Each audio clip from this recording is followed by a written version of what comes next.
All is love is all.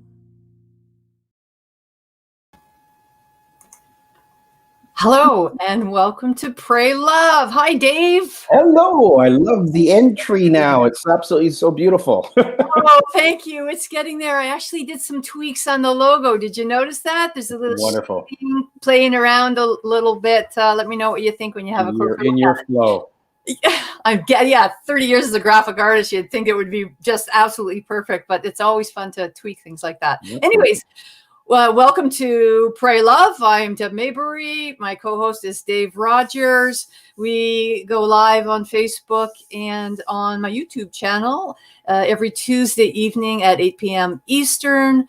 Welcome and thank you for joining us this evening. As you can see, scrolling along the bottom there, we have a guest, and we're going to just take that away. And Dave, can you please do the land blessing? We would like to begin by acknowledging that the land on which we gather is the traditional territory of the Haudenosaunee and Anishinaabeg.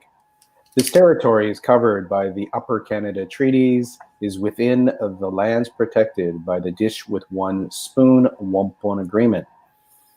Mother Earth, Father Cosmos, all enlightened beings, all of our ancestors and angels and guardians, please join us tonight for an opportunity to connect, to clear, to release, and to celebrate March, the miracles of March, and the divine unfolding of 2021 as we come together with Pray Love. Thank you. Thank you, Dave. Very, very well said. Very beautiful. So let's bring in our guest this evening. Hello, hello. Hello. Welcome.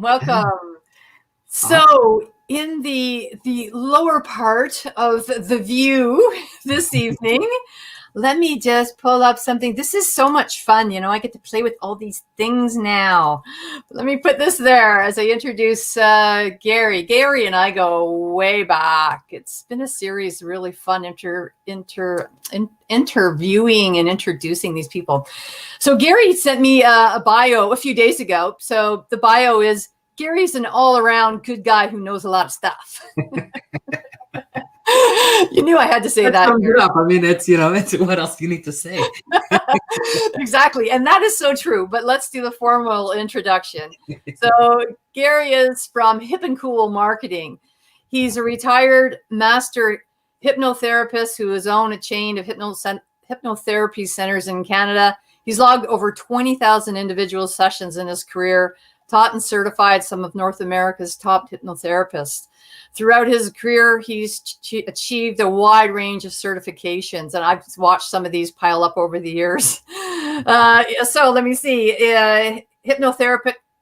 These are like therapeutic behavioral modification and personal growth modalities, including but not limited to NLP master practitioner. He knows he's going to listen. I'm reading these here to you, and as I'm looking through them, Pray Love takes no responsibility. Dave and Deb are not responsible if the guy puts us all under some hypnotic state this evening. We wake up at the end of the hour, who knows where or what. Well, that's presupposing you're not already in one, Deb. That's right. I actually feel like I am in one right now. NLP master practitioner, psycholinguistics trainer, and scientific hypnotherapy and Ericksonian hypnotherapy. This is crazy, Garry.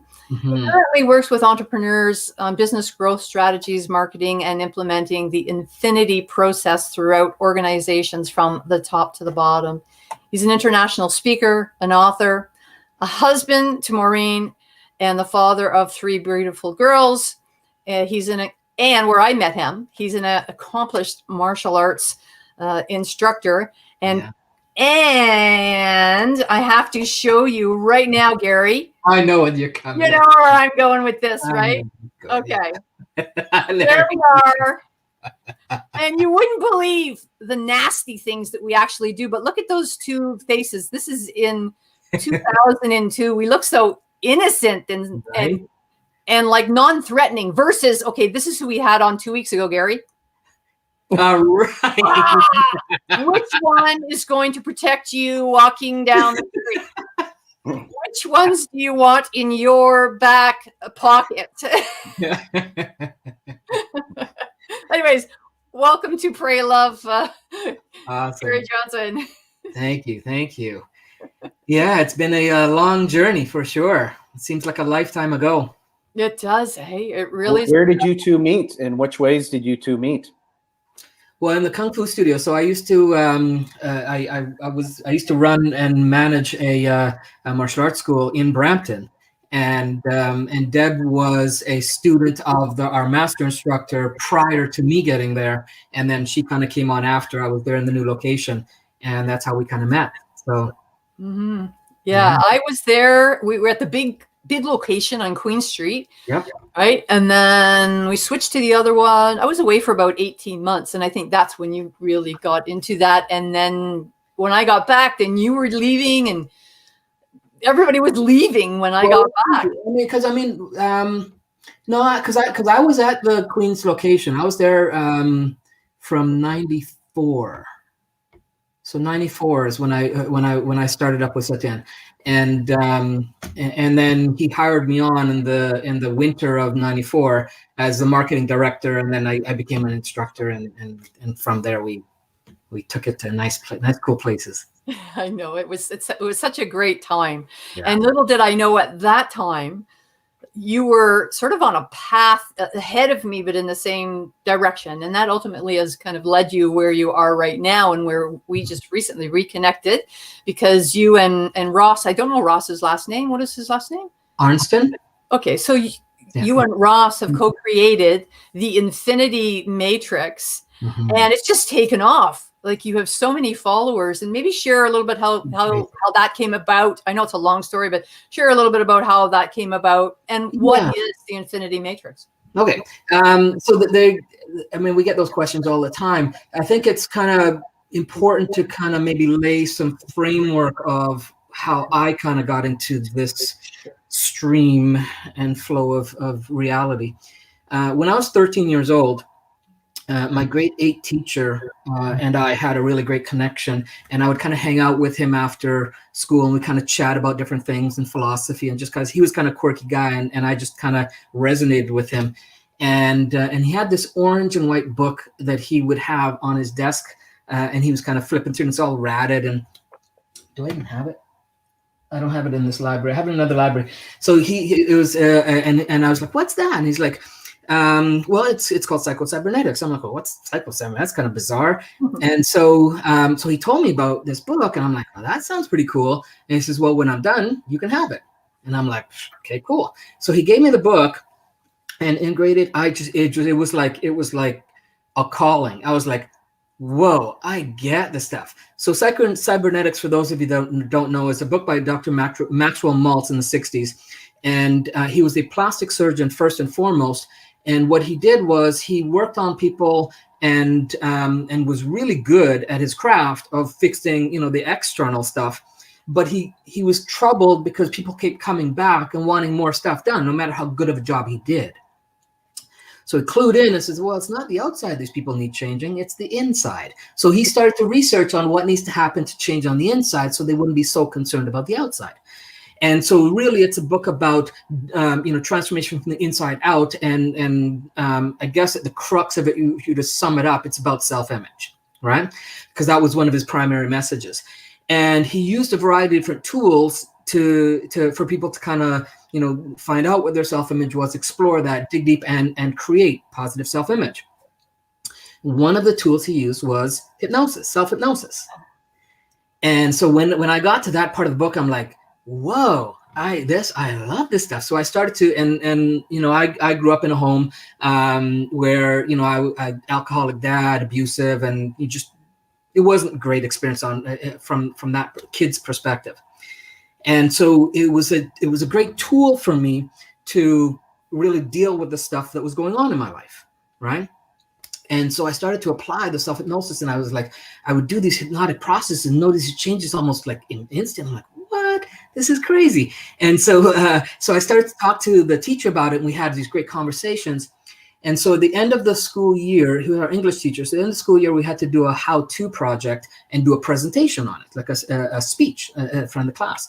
And I'm like, okay, so I'm gonna do this thing on self-hypnosis. So I do the presentation for self-hypnosis in the class where I tell them about it, I teach them different techniques. And then I actually I was bold enough, I don't know how I got the balls to do it, but I was bold enough, I'll take everybody through a process. And I had done enough on my own at this time to know that I could get certain trance phenomena. By the end of the class, I'm standing up and I've got 85% of the class with hand levitation. I'm like, this is cool.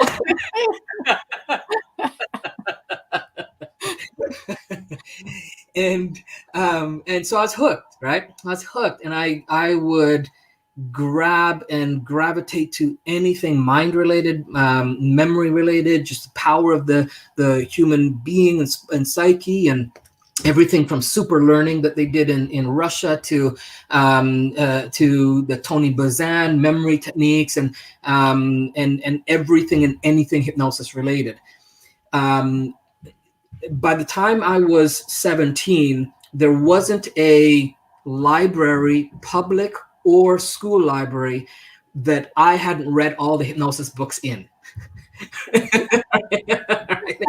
Because the bizarre thing was, I got it. I mean, I understood it. It wasn't, and I mean, if you go back and look at some of the books back then and the way they were written, oh my God, talk about, they were like, cure for insomnia type. I mean, it's, the most boring left brain type stuff, and very clinical, in that way. But I was able to understand the structure of what was going on and what they were doing and how they were doing it, and being able to apply that in a variety of different ways.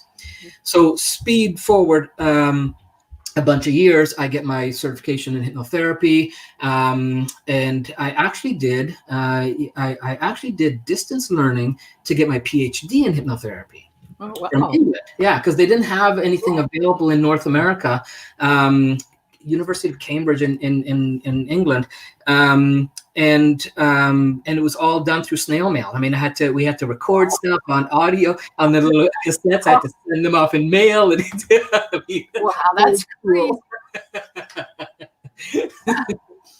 And you wanted it. You really wanted it. Well, I just loved it, and there was nothing that was available here, right? And then as I was doing that, Tony Robbins came on the scene and started to open up this door called neuro-linguistic programming, or neuro-associated conditioning is what he called it, but it was based on neuro-linguistic programming, or NLP. And then I tapped into NLP, and I was like, whoa, this is like hypnosis on drugs. It's like, it was so great. Your ability to understand the mechanisms, how the mind works, and to be able to pinpoint to create shifts.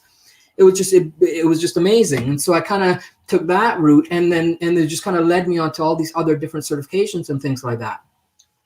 In 2009, I retired as a hypnotherapist, I was like, well, what's the next thing? And Ross and I just happened to, synchronistically, the universe just put us together, and there's a whole whack of different events that made that happen. And he and I just connected like instantly, and we had conversations around, the personal growth movement. And what we saw, that there was a lot of great teachers out there and a lot of good content out there. But the challenging thing, or the troubling part of it, was we saw that there were so many people that came to workshop after workshop after workshop, and they left and they do great during the workshop, and they go back and their lives are still a mess. Right. And so we're like, well, I don't understand, because what they're getting is great stuff. We know it's good. It's not that, the people they're going to and learning stuff from is giving them crap. They're getting good stuff. So what was the missing piece? And so that was kind of like the spark that ignited for us to kind of come together to put together the Infinity process, which is really an element of, it's a delivery system that's different than anything that's currently out there. Right. So the metaphor I like to kind of use it for is that in nutrition, right? If you have a nutrient or a vitamin or mineral of some kind, and you take it, if it isn't taken in an optimized delivery system, whether it's a pill or injected, then it doesn't have the impact, right? Your body doesn't absorb and utilize it because the delivery system isn't right.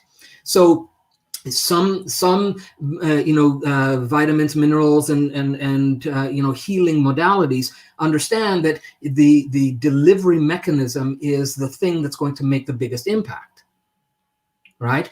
I was talking to a lady at the health food store, and I was like, okay, well, so what's the difference between a tincture, if someone gives me a tincture, or if I have actually it was apple cider vinegar, right? So what's the difference between if I take the apple cider vinegar straight, right, or if I would take a pill, a capsule of apple cider vinegar, or the gummy bear apple cider vinegar, right? Because the gummy bear tastes the best.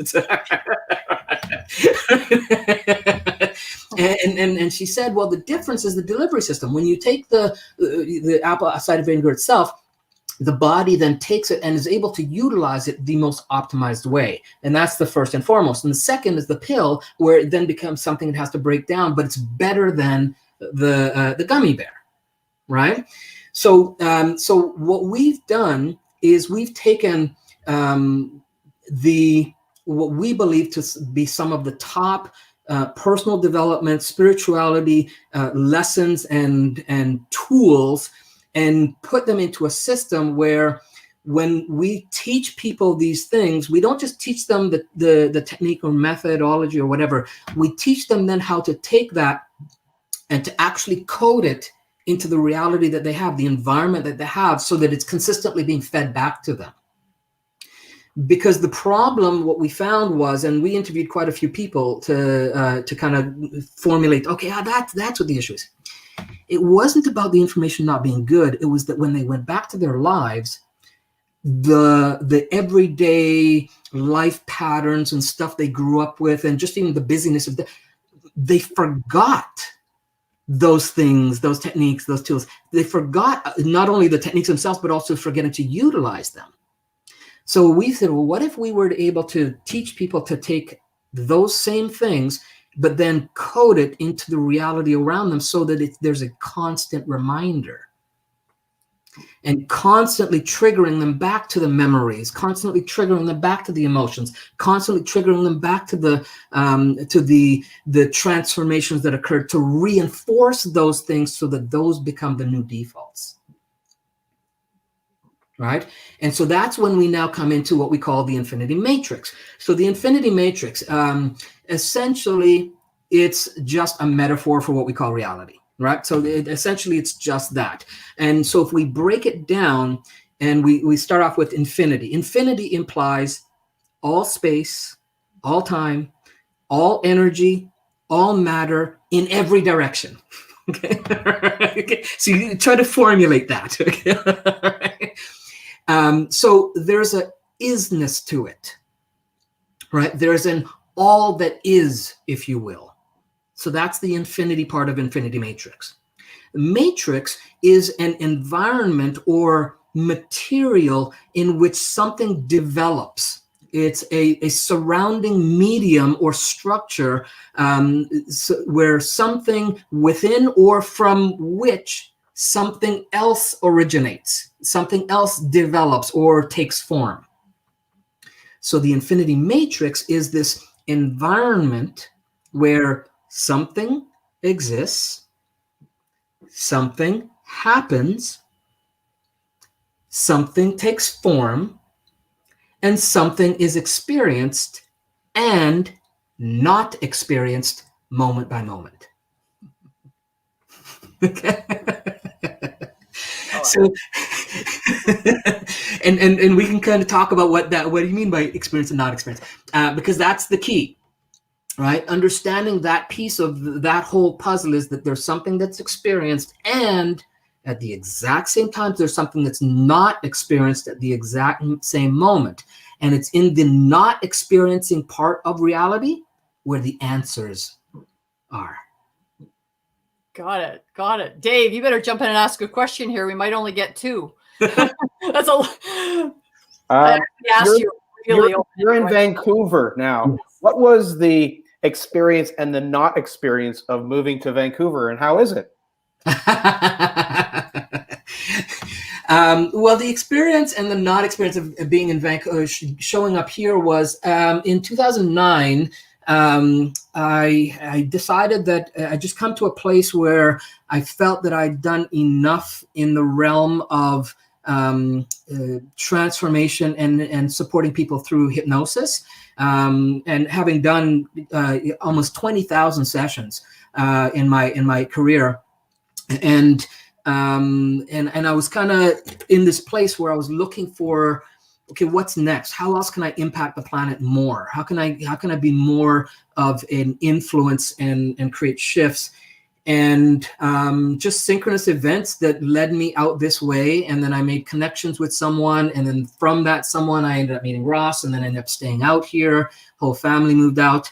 And and so it's been a real whirlwind, definitely a lot of ups and downs. And it's through utilizing this process called the infinity process that's really allowed me to go through those turmoils and still stay in the flow, stay balanced, and to continue to grow. Thank you. Yeah. You know, one of the names that you mentioned is Bruce Lipton quite frequently, right? And my brain is going between, is this manifestation? Is this, quantum physics? Is this a combination? So maybe speak to that a little bit. Yeah, well, I think everything is manifestation, but I think it's there. The word itself has gone through the ringer in the industry, so it's not it's not necessarily the sit down and put the hopes out or put the meditate and things will show up. And at the same time, it kind of sometimes is. So there is a mixture. It's, if you think of Dr. Joe Dispenza, who talks about more of the quantum realm of things, right? And then you've got Dr. Lipton, who talks about the genetic realm of things. And then both of those are tying it into the spirituality. And so what we do is we're taking that and blending that with the way that we actually create the reality we experience, right? So in the Matrix, right, there's in this environment of the infinity matrix, there's this constant flow of feedback from the internal matrix of what's going on inside, how you feel, how you think, and there's an internal matrix going on too, right? And then there's an external matrix of the things that are around you and that can impact you or influence you in different ways.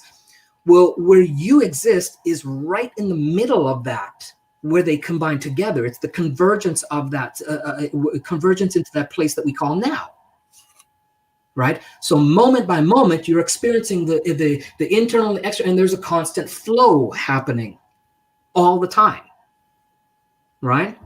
So what we want to do is we want to bring people into awareness that there are many ways that you can hack the infinity matrix so that it serves us on a more conscious and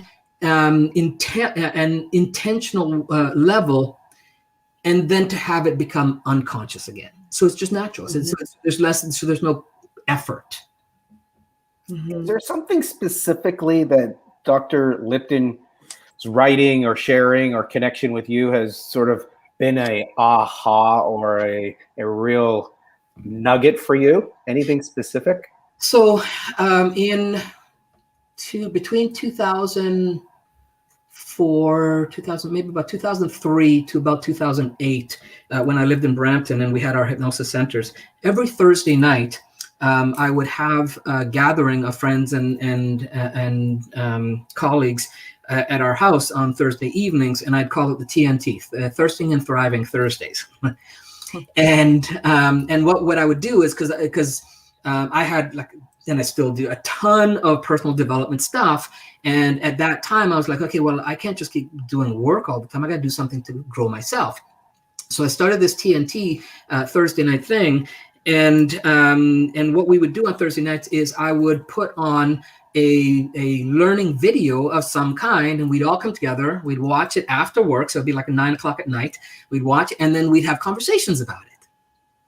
And one of them was biology belief. It was a video on biology belief where Bruce came and he was talking on stage. And the thing that hits me with Bruce's information is, and it coincides with a lot of other stuff out there, including Dr. Joe Dispenza stuff, is that our genetics are not, we don't come up with, they're not pre-written, right? They're influenced by our environment. Mm-hmm. And so with the infinity, and so that's why we also resonate so much with Bruce's stuff. If our environment can influence everything from the quantum field to the genetic field, then we're talking about some core programming here, right? And so if we can tap into a way to impact the environment so that it has an effect on the neurology and the internal and the external matrix, then we start to make some real powerful shifts. Mm-hmm. Thank you. I have a few things here. So on, I'm sure you've watched it, Garry, on Gaia TV. Bruce Lipton has that whole series, right? As well as Dispenza and Greg Brady and all of these amazing people, right? Yeah. So there's a few things here, and I just wanted to throw these out at you. And I know that a couple of them came from maybe somebody else, but he was speaking about it. He says, your subjective experience carries more power than your objective situation, mm-hmm. right? Yeah. Your belief carries more power than your reality. And your beliefs create your live experience. Yep. Yeah, and that's 100%. And so what formulates your belief, though, is the environment that supports that, right? So if someone is in an environment where they're surrounded by lack, then that supports that belief system. Right. And so therefore, then that becomes more important than anything else, because their belief system is influenced by those things, because they were never taught how to make that shift. So here's the thing is to understand is that, and in our programs, we show people this usually on the first day, that right now, wherever you're listening, wherever you're watching from, okay, there is, and I guarantee you this, it doesn't matter where you are, it's 100% across the board. There is an existing code in the environment around you that you never knew existed, and no one told you how to, number one, become aware of it, and number two, shift, alter, or adjust it so that it serves you instead of you serving it. It's in you right now. It's if you're, as you're looking at the screen, I guarantee you right now, we show you that within the first hour of our programs. Because it's important to know that it's there. Mm-hmm. It makes me think of, I have it right here somewhere. It makes me think of Fractal Time and these kinds of books, right? And it's interesting what people believe, or how we grow up, the narrative that we grow up with. Often we hold that pretty tight. I mean, psychotherapists, I'm dealing with that daily, just as you did it in your practice. And what people believe, they tend to see. It's not even that it's there, it's just that you're going to see what you believe or what you're looking for. Yeah, and an even level above that is the metaphors that we buy into, right? Or the archetypes, right? So there's the archetypes, and then the stories within the archetype, right? And so so there's a lot of things to understand about how we create the reality, and I think that's an important piece. And then to know what are the different levels of coding that we can tap into and adjust. And with the infinity process, we can see where all the different types of personal growth stuff, where in the reality, in the code of reality that they fit. And some fit, at some higher levels, and some fit more some base code levels. NLP tends to be one of those ones at a base code level because, and that's why it gets such powerful transformations when it does. Right now, there's a lot of variables in someone getting NLP shifts and adjustments, from the therapist to the technique to the individual. There's a lot of variables in that for sure, but you can't deny the power of NLP when you understand how it works and the impact it's made on our planet over the last 30 years. Mm-hmm. Dave, do you have another question before we go to 30?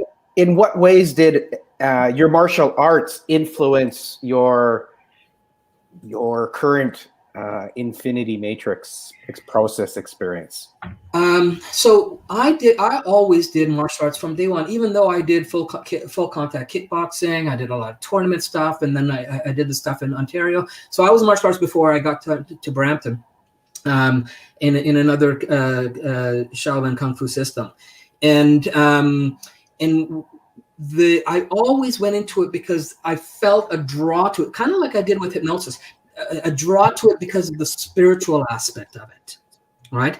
And that was really, I was never into punching and kicking people. I did it when I was 16 because I've been living on my own since I was 15 and a half, and I had to protect myself, right? So it was for a form of building my confidence and protection. But the calling for me was always, what's the spiritual aspect? How do I use this as a tool to be better? So the meditation part of it resonated with my hypnosis and my hypnosis training. And then when I got to the training that Deb and I were both a part of in Brampton, there, the Beyond Kung Fu, I found that the methodology of teaching in the Beyond Kung Fu system was absolutely light years above and ahead of anything in the martial arts realm when it came to using your body as an instrument to access and to tap into enlightenment. And for me, that was like, I'm sold. It was like when on my first intro, I got it. I was like, I get it. Right? You get grabbed by the neck and taken down like that. It's like you have to get there every time. You mean Yeah. Oh, there goes the bells. We'll have to postpone the right arm section. No, you get it. We get it. And now we invite you to be present for the 33 magical minute.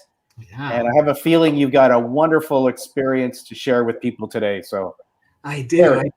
So in all of Ross and I do a weekly live stream on Facebook on the Infinity Matrix group.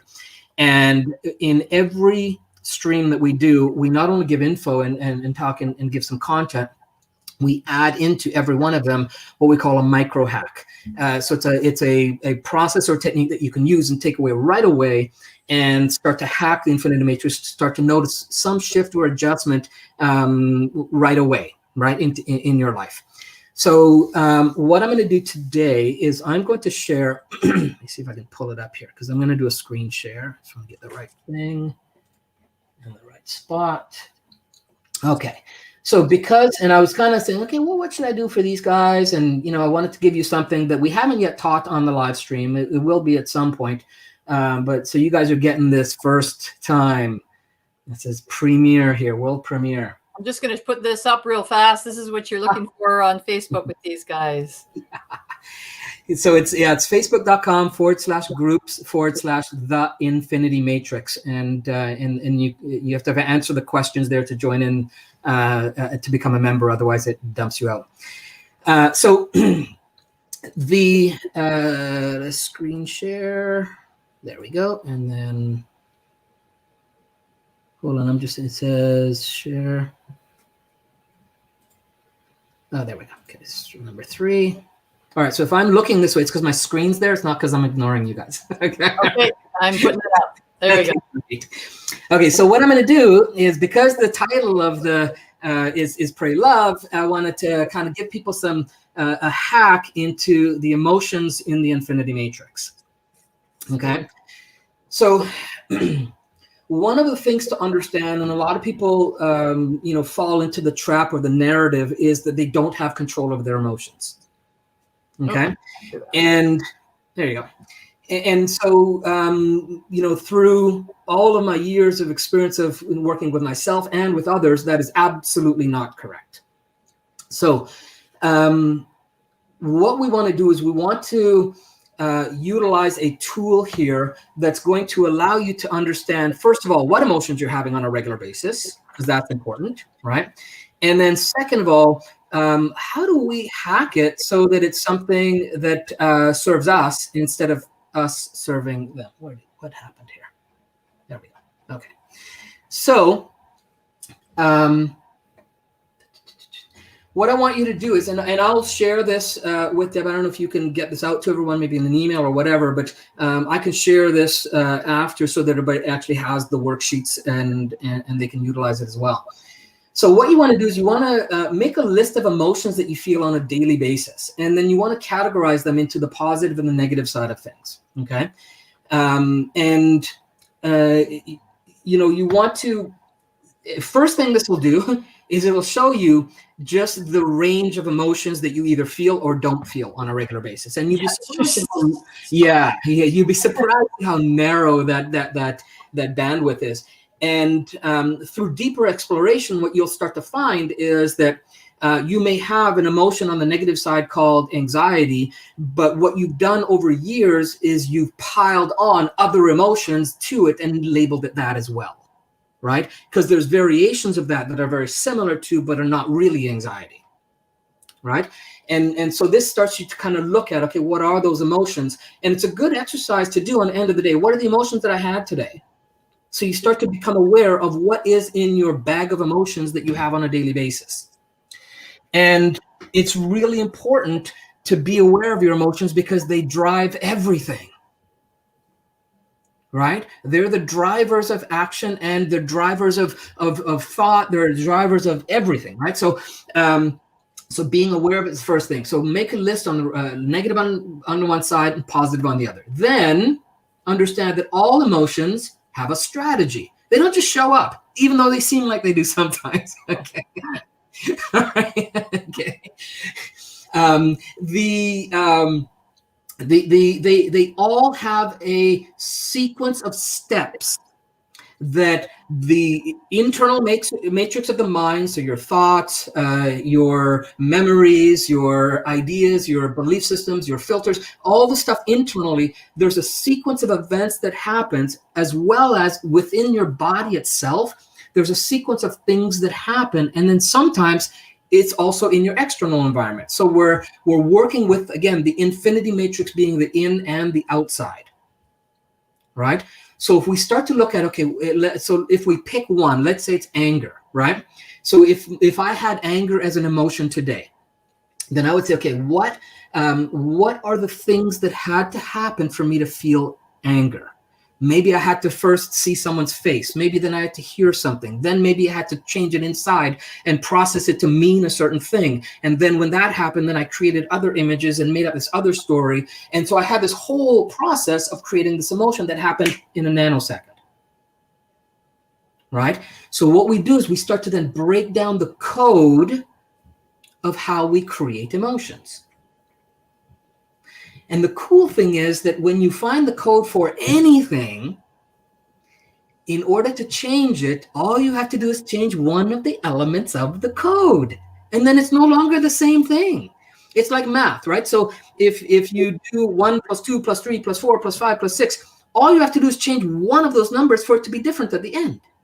It doesn't have to be the whole thing. But some people think they got to change their whole emotion. No, you just make a shift. And then it's something different. And then you know you also have control. And then you're empowered. Mm-hmm. Right? And so if we want to change an emotion, the first step is to figure out how we create them to begin with. And then we can mix up the ingredients, if you will, to get the results that we want. So even on the positive side, so let's say, today I felt inspired, and I feel that a lot, but, let's say that was so I'm okay. So inspired, I had a conversation with someone, and there was a synchronicity that happened. And so that made my mind jump to this thought, that thought, and then I created these images, and I'm like, I got this whole process that creates inspiration, and I feel it in my body, my blood boils, right? So if I have inspiration through the day, and that inspiration, and at the end of the day, I'm like, okay, inspirations, but didn't get me to do any action, didn't make any shifts for me. What I can do is I can look at the structure of that inspiration and say, okay, what can I do to jack that up?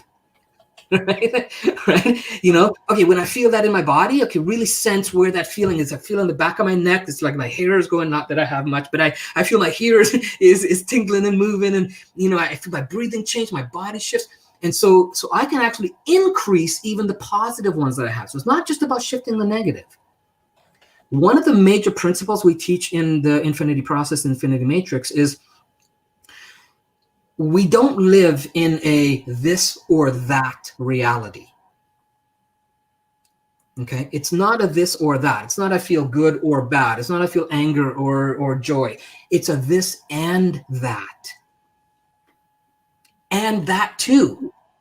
Okay, so it's an everythingness to it when we're thinking about this, right? And so so what we do is we have both of them. Then what you do is you pick one emotion, okay, that you want to work on. On the positive side to improve and get it even more and jack it up, or on the negative side where you want to make a shift to a more resourceful one. And then what you do is you write down your strategy, figure out what that strategy is. And then the fun part is then play with the ingredients and see which one makes the biggest shift for you. Because you're going to find that there's going to be one that completely takes it from the negative side right over to the positive side. Right? And it could be just something you say to yourself. It could be the way you move your body. It could be something in your environment that you, instead of looking at the negativity on a TV, for example, and shifting that to something that's positive, or going to a book, that shift and making that you make that intersection. The intervention is probably the best word. That intervention, right? And then when you do that regularly, that new intervention becomes the new pathway for you. Right? So you do that with the negative and you do that positive, so you can have one on each. And here's so here's some, that's definitely not all, but if you get the idea, let me go to a full screen here. And then there we go. That should be one more down. Okay. So the goal is to be always moving over towards the left where we got empowering. Yeah, there we go. So moving over to the left where we have empowering emotions. All right. If you're in states of blame, discouragement, anger, revenge, hatred, rage, jealousy, or any of the negatives, right, on down here, right, the goal is to make some shift to these to get them up into this, because going right from here, from the bottom right, for the disempowering, from the bottom right over to the left, empowering emotions, can sometimes be too big of a shift, too big of a jump. So the way to make that transition easy is you go up and you change blame into boredom, blame into pessimism, blame into frustration. While it's not positive, it's not as disempowering, right? It's more of a neutral emotion. Worry, disappointment, overwhelm. Those are more, again, we've been conditioned to think that they're negative, but they're more on the neutral side because they leave a window for something to occur. Right? So whatever your negative, your disempowering emotion is, and is to find an ingredient that can move it in a direction up or a direction to the left. Because when you get it up to the top, then it's easier to move it over than it end up in the left on the empowered side.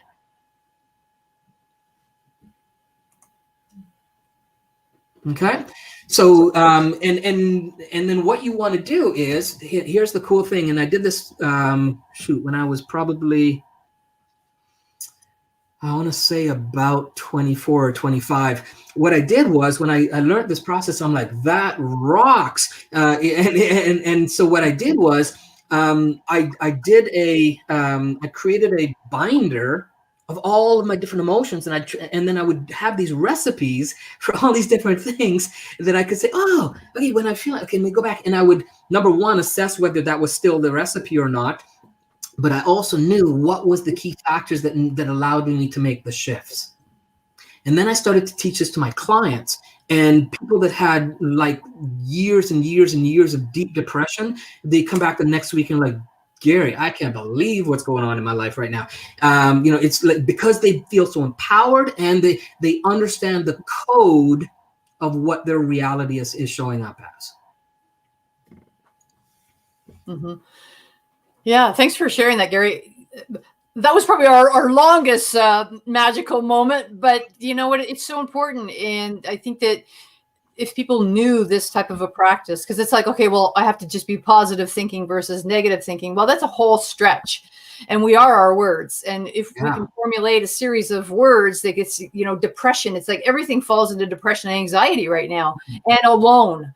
But if we can stretch the words and open that up a little bit more, then there can be a place of sort of neutrality that can be a place to exist during, difficult times. It's a broader spectrum, right? It's a broader spectrum of choice, which is ultimately where we want to get to.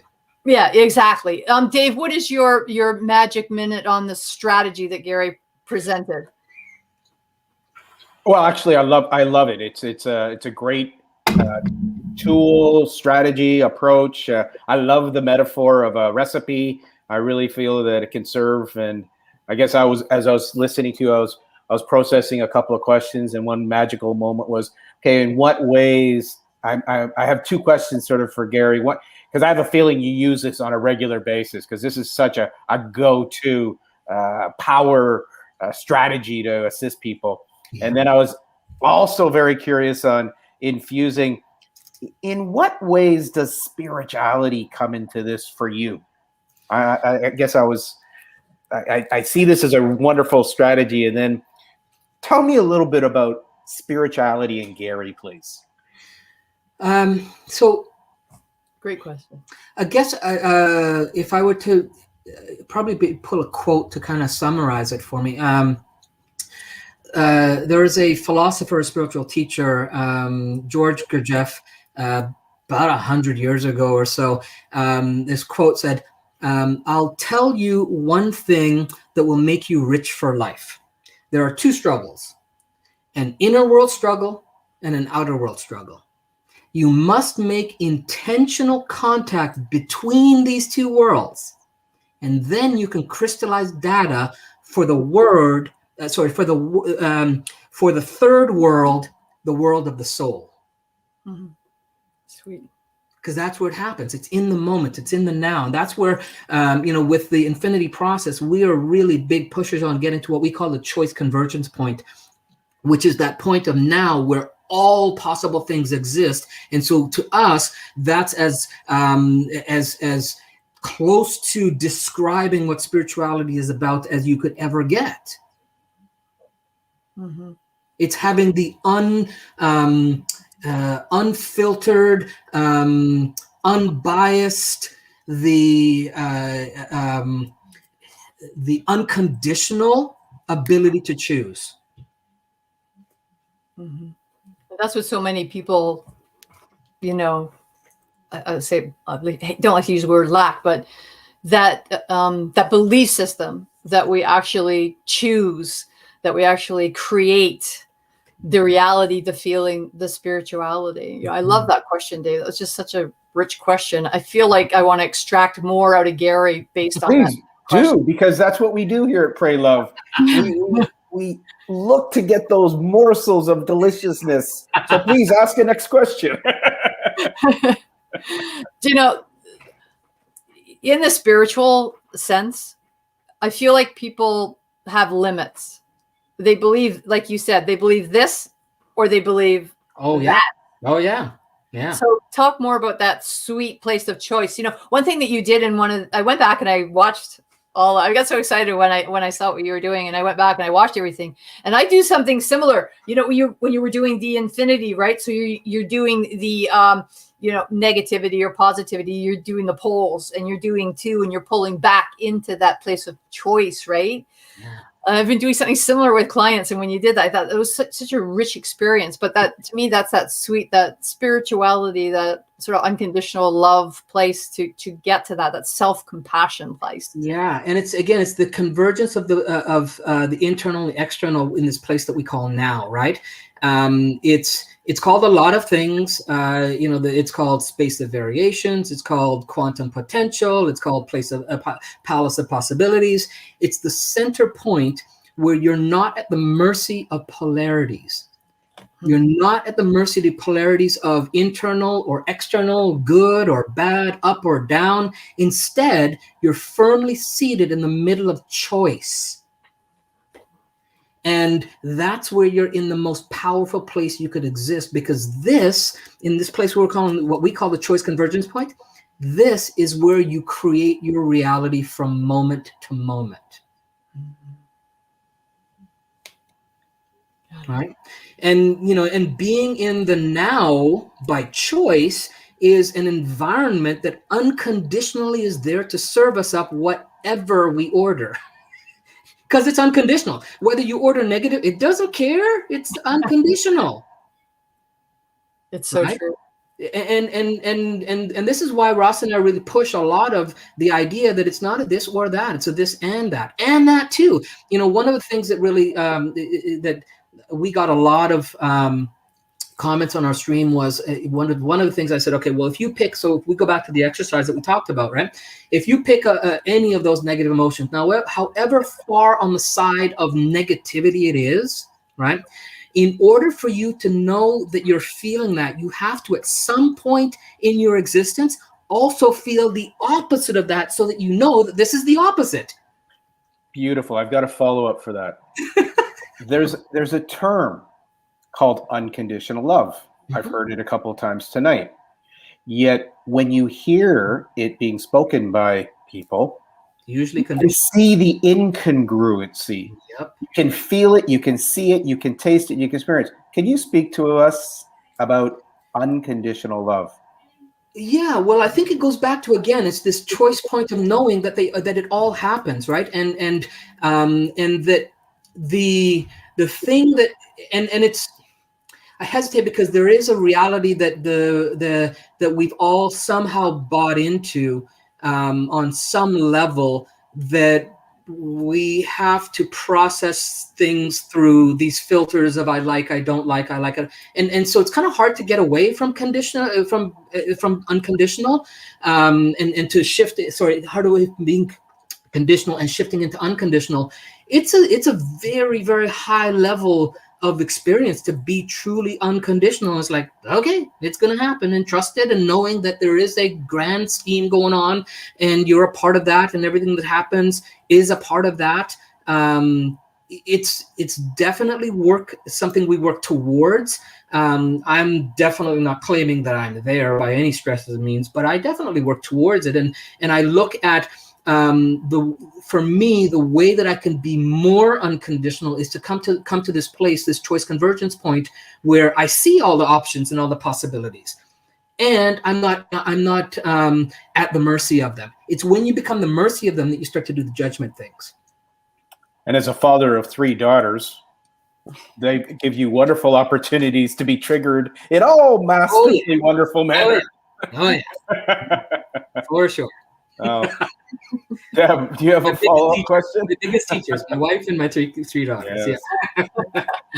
Well, one of the things I always want to make sure, we have 7 minutes left, but I always want to make sure that I ask guests if there's something specific like that they would like to share. If there's anything you'd like to share under the umbrella, obviously we've been talking about spirituality. The name of the show is Pray, Love. And I think a lot of people, one of the greatest struggles is the fact that they don't have that self-love, or they feel like they can't create something different in their life. Yeah. So is that to the crowd, or is that to me, Deb? I thought you... Say it again, then, because I thought you were addressing the viewers. Sorry. No, I just want to make sure that you get to say a final thing, but I was wondering if you can kind of move it into sort of that idea of self-love and coming to that place. If there was a 30-second hack, what would it be? Again, it's to remember that anytime you feel a pull towards a positive or negative polarity, is to find out where the middle point is and start to live from there more consistently. If there was the quintessential hack of the Infinity Matrix, that's it. Mm-hmm. Right. Where are you going on this journey right now? Where do you think this is going to take you? What is it that you have or in the midst of creating? Ross and I are in the process of creating all kinds of cool things. So we're actually putting together a summit where we're going to have the Infinity Matrix hackathon, where we're going to have a 3-day summit where we have like master life world hackers come and teach different aspects of hacking, and then we'll take that stuff and tie it into the Infinity Matrix. So we're in the process of putting that together. We also have a 7-day quest to hack success that's starting on Thursday, and we also we're doing a Zoom in a couple of hours for people that want to find out more about that. If they want to jump on and register, I can kind of see. It's the infinitymatrix.com/success hacks and the digit number 3. So hackingtheinfinitymatrix.com/success hacks digit number 3, and it'll take you to the Zoom registration page for tonight, and it's at 8 p.m. Pacific Standard Time. So 11 p.m. EST, everybody. Correct, 11 EST, and the actual event starts on Thursday morning. So cool, fun. Yeah. Well, we're right near the end of time. Dave, time for a last question. Do you have something you want to ask? What do you do as part of your morning ritual that you would like to share with our listeners today? Okay, so my morning ritual when I get up is it's changed over the years, and part of that has been with kids. But one of the things I do is the first 10 minutes of my day, I take that time to project out what I call slides. So one of the processes, I create these visual representations in my head of key moments through the day that let me know that I'm moving on path towards what my objective and my goal is. And then when they happen throughout the day, I'm like, there you go. So many times they become like deja vus, like, did I do this already? And so it's like, because I've rehearsed it so well, it just starts to become what I call a future memory. Beautiful. Yeah. Yeah, I love that when you were talking on the one show about future memories. Do you still regularly meditate, and do you do every night? I from the time I was probably 14 years old until our first child, I meditate every single night. Hook or crook, it's the way that I go to bed. And then there was a gap there with the kids where sleep wasn't optimum. But for the last, probably for the last 6 or 7 years, I've gotten back to it. And not as consistently as I was then, but yeah, definitely every night I take myself through a self-hypnosis process to guide myself into sleep and to set my mind for how I want my next day to be. Thank you. That's excellent. Great feedback for everybody and for everyone to explore and find a way that works best for them. How about you, Deb? Do you have a final question, thought, or nothing? insight? I feel like what's in my mind right now, Gary, is I'm seeing the candle racks. From the studio, I feel like I want to have a meditation tonight and stare at a candle. Nice. It's like I just feel this kind of really strong urge to do that. So thank you. It was really great just talking to you. Thanks to everybody for watching Pray Love this evening. Dave, always a pleasure. Absolutely. And thank you both for having me on, and everybody listening. I appreciate it. And again, reach out at the Infinity Matrix page on the group on Facebook, and be happy to connect and chat with everybody there too. Wonderful. Thanks so much. And good night, everybody. Blessings, everyone.